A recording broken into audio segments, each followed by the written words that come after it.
Le navire militaire russe Moskva endommagé, l'Ukraine affirme avoir mené des frappes contre ce bâtiment. La Russie évoque un incendie ayant provoqué des explosions.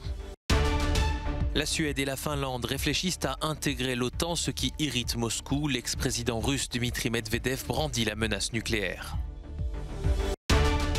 Elon Musk veut se payer Twitter. Le patron de Tesla a fait une offre à 43 milliards de dollars pour le réseau social. Le Festival de Cannes dévoile le programme de son 75e anniversaire. En lice pour la Palme d'Or, David Cronenberg ou encore Kirill Serebrennikov. Que s'est-il passé sur le Moskva, ce navire amiral de la flotte russe de la mer Noire? Le bateau a été endommagé à la suite d'un incendie qui a fait exploser des munitions à bord, d'après Moscou, qui affirme ce jeudi que le feu a été circonscrit. Les forces ukrainiennes affirment pour leur part avoir attaqué le bâtiment de 186 mètres avec des missiles Neptune. Sur cette image satellite capturée quelques jours auparavant, le navire est à quai à Sébastopol en Crimée. Le croiseur Moskva peut compter jusqu'à 680 hommes. Il dispose d'un puissant arsenal avec une force de frappe anti-navire, des missiles de courte et longue portée, des lance-roquettes et des torpilles. Remise en état plusieurs fois, sa dernière modernisation d'ampleur remonte à la période 2018-2020. Le navire a connu 3 guerres, d'abord la Géorgie en 2008. Il aurait ainsi bombardé des zones contrôlées par les forces géorgiennes en Abkhazie. En 2015, sa force de frappe lui permet d'assurer la défense anti-aérienne de la base russe de Hmeimim en Syrie, en Méditerranée orientale. Enfin, le Moskva participe à l'offensive contre l'Ukraine cette année. Il est d'ailleurs au cœur d'un échange radio devenu viral en début de conflit, lorsque l'armée russe, à son bord, demande aux gardes-frontières ukrainiens de l'île aux Serpents de se rendre. Ces derniers répondent littéralement « va te faire foutre ».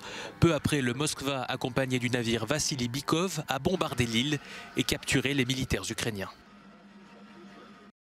Les craintes de nouvelles attaques contre Kiev repartent à la hausse. Le chef du cabinet du président ukrainien Andreï Yermak assure que la Russie cherche tous les prétextes pour frapper la capitale ukrainienne.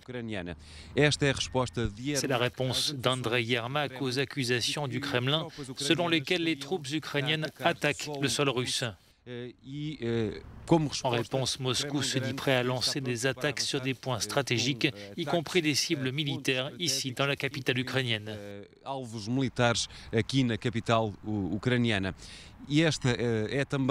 Et c'est aussi la réponse du Kremlin aux accusations portées par les autorités locales de Belgorod, selon lesquelles les troupes ukrainiennes auraient saboté et détruit une partie d'un pont ferroviaire qui sert à approvisionner les troupes russes dans le sud de l'Ukraine.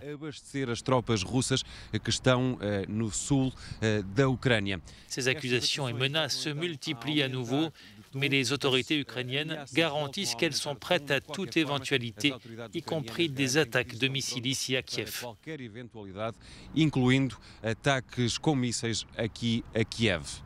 Sérgio Ferreira d'Almeida, em Kiev, na Ucrânia, para Euronews.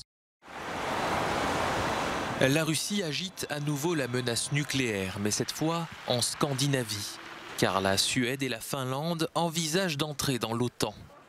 L'ex-président russe Dmitri Medvedev a affirmé jeudi que si ces deux pays intégraient l'Alliance Atlantique, Moscou se verrait obligé de renforcer ses moyens militaires, notamment nucléaires, en mer Baltique et près de la Scandinavie. Les frontières entre l'OTAN et la Russie feraient plus que doubler, précise l'actuel numéro 2 du Conseil de sécurité russe. Ces propos interviennent au lendemain d'une rencontre entre les premières ministres finlandaises et suédoises. Je ne donnerai pas de calendrier pour la prise de décision, mais je pense que cela se fera assez rapidement, a déclaré la première ministre finlandaise. Cela se fera dans les prochaines semaines, pas dans les prochains mois, nous aurons la discussion. La Finlande partage une très longue frontière et une histoire complexe avec la Russie et a adopté une posture de neutralité depuis plusieurs décennies, une position quasi similaire à celle de la Suède. Mais l'invasion de l'Ukraine a changé la donne dans ces deux pays. Selon des sondages, les citoyens suédois et finlandais seraient majoritairement en faveur d'une adhésion à l'OTAN, le statut de neutralité ne leur donnant aucune garantie de non-agression de la part de Moscou. La Russie commence à ressentir les effets des sanctions occidentales et un secteur en particulier affecte son portefeuille, celui des hydrocarbures. Les Européens souhaitent progressivement se passer du gaz russe. Pour ce faire, d'autres sources d'approvisionnement sont nécessaires. Cette transition sera donc longue et Vladimir Poutine le sait. Lors d'une réunion avec des responsables gouvernementaux, le président russe a affirmé que l'Europe ne pouvait pas se passer à court ou moyen terme de la Russie. Nos soi-disant partenaires, les pays inamicaux, reconnaissent qu'ils ne peuvent pas se passer des ressources énergétiques russes, dont le gaz naturel. Remplacer le gaz naturel russe en Europe est tout simplement impossible à l'heure actuelle. Mais malgré ces vérités évidentes pour tous, les pays européens parlent sans cesse d'arrêter les livraisons russes et donc de déstabiliser davantage le marché et de faire grimper les prix pour leurs propres citoyens.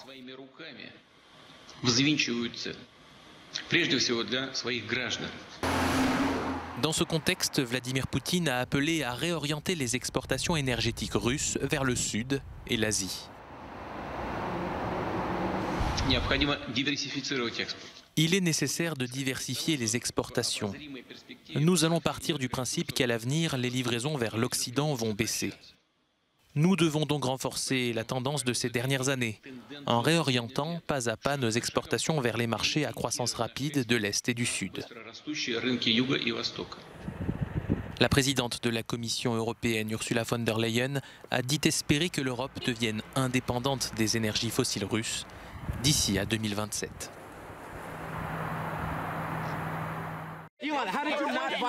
Elon Musk veut prendre le contrôle total de Twitter. Déjà actionnaire depuis la semaine dernière à hauteur de 9% du réseau social, le milliardaire a fait à la direction de Twitter une offre à 43 milliards de dollars. Je propose d'acheter 100% de Twitter au prix de 54,20$ par action en numéraire, a indiqué le patron de Tesla dans une lettre adressée au président du conseil d'administration de Twitter, Bret Taylor, et publiée dans un document transmis ce mercredi à l'autorité qui contrôle la bourse américaine. Twitter a un potentiel extraordinaire, je vais le débloquer, a promis Elon Musk, qui souhaite apporter des changements à la plateforme, comme la possibilité d'éditer ses posts ou la disparition des publicités. Selon le patron de Tesla et de SpaceX, la liberté d'expression sur Twitter est menacée par la modération trop stricte des contenus sur le site. Le Festival de Cannes fête son 75e anniversaire. Le délégué général Thierry Frémaux et le président Pierre Lescure ont dévoilé le programme. Parmi les 18 films en compétition officielle en mai prochain, 5 cinéastes déjà primés, dont les Belges Jean-Pierre et Luc Dardenne ou encore le Roumain Cristian Mungiu. Parmi les cinéastes cultes attendus, l'Américain James Gray, mais aussi le Canadien David Cronenberg, qui promet une nouvelle fois de secouer le public avec Crimes of the Future, les crimes du futur, réunissant Viggo Mortensen, Kristen Stewart et Léa Seydoux. Il questionne notre rapport au corps et à ses mutations.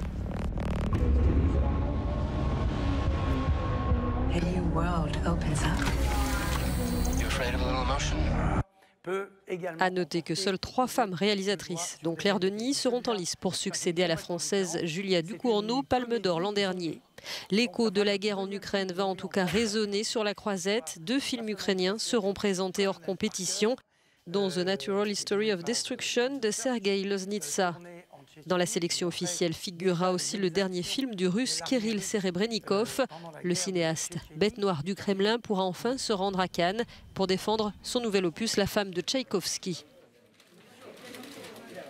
Et Serebrennikov a quitté la Russie, ne sait pas s'il pourrait y retourner, ne sait pas s'il veut y retourner, et on est heureux de l'accueillir pour un film historique autour de la figure de Tchaïkovski. Enfin, le festival n'oublie pas la fête et les paillettes. Tom Cruise sera là pour présenter un nouveau Top Gun. Autre film attendu, un biopic d'Elvis signé Baz Luhrmann, présenté en avant-première mondiale à Cannes. In that moment, I watched that skinny boy transform into a superhero.